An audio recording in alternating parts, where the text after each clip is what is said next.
Hello! Welcome to Dipcember.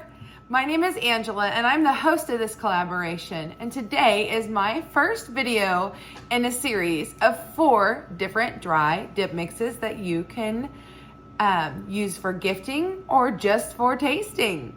Today, we are going to make an Italian dip mix. Come on, let's go to the kitchen. Let's get started. All right, guys, here it is, the Italian dip mix. We're going to go ahead and get started here. My favorite way to package these is to put them in little plastic bags. And when I do it, I go ahead and I make several at a time because, hey, you've got the ingredients out, why not? So if you find a nice container that you can line them up in, it makes it a lot easier to fill them. And it also helps to go ahead and just open up each bag first. So now that we've got them all lined up and ready to go, let's start filling. First ingredient we're going to use is granulated garlic. So this isn't garlic salt, this is just plain garlic. We're going to go ahead and put 1.5 teaspoons in each of these bags and just keep going down the line till you get them all filled. You may have to stop and rearrange a few times until you kind of get the idea of how it's going to work best for you. Okay, so step 1 is done. Next ingredient is paprika. We're going to need to use 2/3 of a teaspoon. So on my teaspoon measurement, it was a little difficult, but I just kind of gonna wing it. Isn't that neat how that turned out for me to be able to get a nice flat even scoop? That just kind of happened by accident, honestly, but I think I'm going to try to do it again. What I did is I opened from both sides and it made it perfect. Isn't that pretty how we're going to get this in the ingredients and we're going to make sure we can layer them so that you can see each of the ingredients in the bag. It just looks so nice. The next ingredient we'll be using is onion. So this is just dehydrated onion. Again, not onion salt. We don't want to add extra in there. We're going to go ahead and do 1.5 teaspoons per bag. Sometimes it's hard to get a hold of them, but get a grip and look at that. Isn't that a pretty layer? It really is kind of a little bit of art. You can take pride in putting this together to gift for people. So our next ingredient will be celery salt. That's an old label I've had forever, but I just use these containers to refill. And we're going to use 1 full teaspoon of the celery salt. You could use celery seed if you wanted to lower the salt on this because it did taste a little bit salty to me, but that's just a personal preference on what you want to do. Again, doesn't that look so nice? It's almost like when I was a kid, we used to fill the sand bottles. Am I showing my age? And so down the road we go. Following the next ingredient is seasoning salt.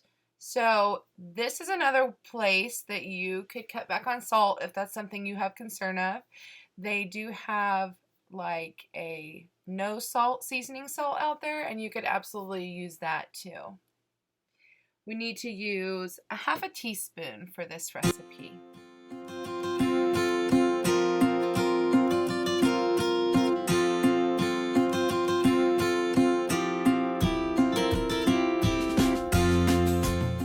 Again, doesn't that just look so pretty? I just love the look. One last ingredient, grated Parmesan cheese. This is the kind that you buy on the shelf, so it is shelf stable to an extent.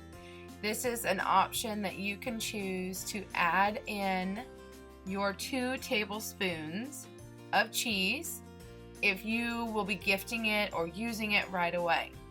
If it's something that you need to be a little more shelf stable, say 6 months, I would suggest leaving the cheese out and then have the person that you're gifting it to, when you make the directions on how to make the mix, just add that to the ingredients of things that they need to buy. So either way works just fine. And it is the last ingredient, so make sure you pull out all that air and you squeeze the top and get a nice good seal. And there it is. You've done it. You've made your first dip. Good job, guys.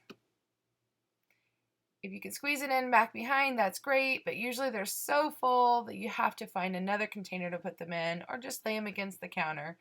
But I'm going to go ahead and finish these up real quick, and then we'll talk about the next step.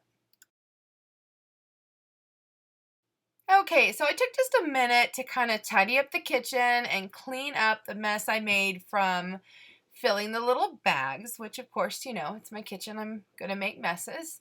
But I wanted to go ahead and show you how you can just make a ready-to-eat today dip.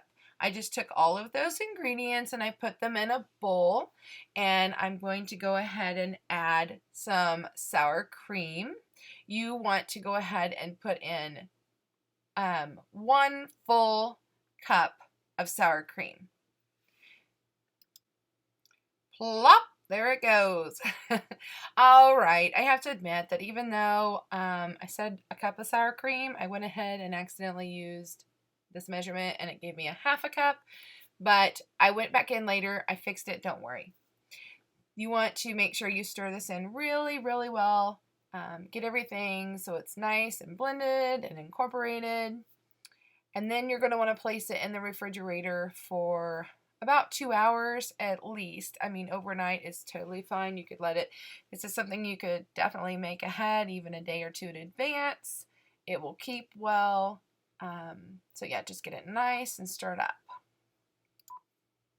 So I have a little bit of a bonus here for you. You can actually turn this dip into a salad dressing by just adding some olive oil. I prefer the robust that's made for salads and marinades. You just use it to your liking. If you don't want to use that, you probably could also thin it out with milk. I suppose even buttermilk would work. Make sure that when you put it in the refrigerator that you go ahead and cover it in plastic and label it if you're making more than one dip, so you know which one you have in there. If you are not going to be eating the dip right away, be sure that you go ahead and put it in a different kind of container. The paper bowl that I'm using today absolutely will not hold up for more than a few hours. I am so excited to get to be hosting Dipcember 22. Not only is this my first collaboration, but it is my first now annual collaboration. This has been such a great and fun thing to do. I want to take a moment and thank all 40 plus collaborators for joining in. What I want to do is ask all of you to go watch the videos. I'll have a playlist down below and you can go watch all the videos. Give everybody a thumbs up. Make sure that you comment something original.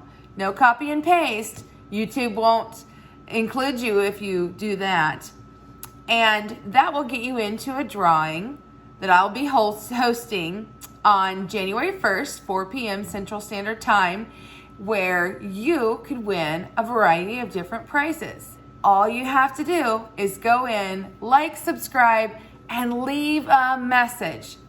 All right, guys, now on to the video. Okay, now to the fun part. So while our dip is in the refrigerator setting, waiting for us to taste it, let's go ahead and prepare our dip mixes for gifting. What I did is I got online, I just used Avery, and they had a template for 6 to a page stickers, and I used those on one side to put the ingredients and the directions on how to make the dip, and the other side I made a quick little label for what dip it is that I have there. Now, it used to be always that I would put the edge of the plastic all the way to the top. I would staple along there, and it worked really nice, and I've done that for a really long time. It worked. It looks nice. It's perfect.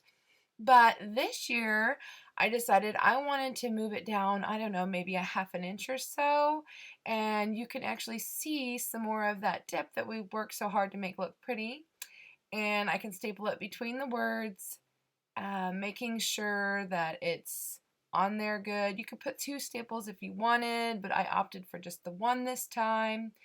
But it leaves room at the top if you want to poke a hole in it and either like maybe hang it on display or attach it to a gift.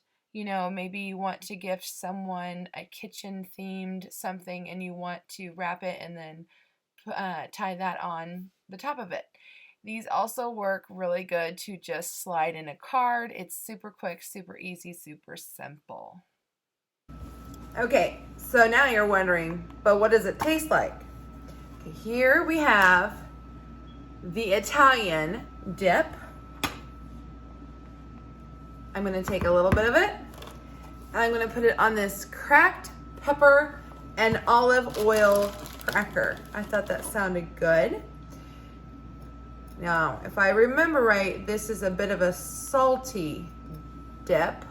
Let's give it a try.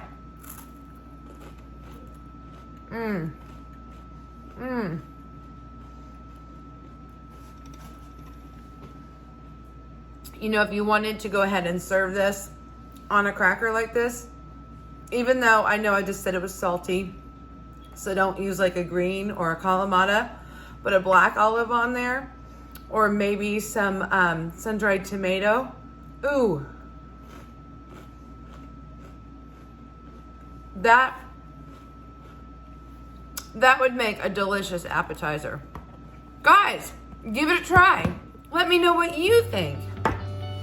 Well, I sure hope that you enjoyed that recipe today. Next week when you come back, I'm going to show you a different way to package a different kind of dip. We'll see you then. Bye.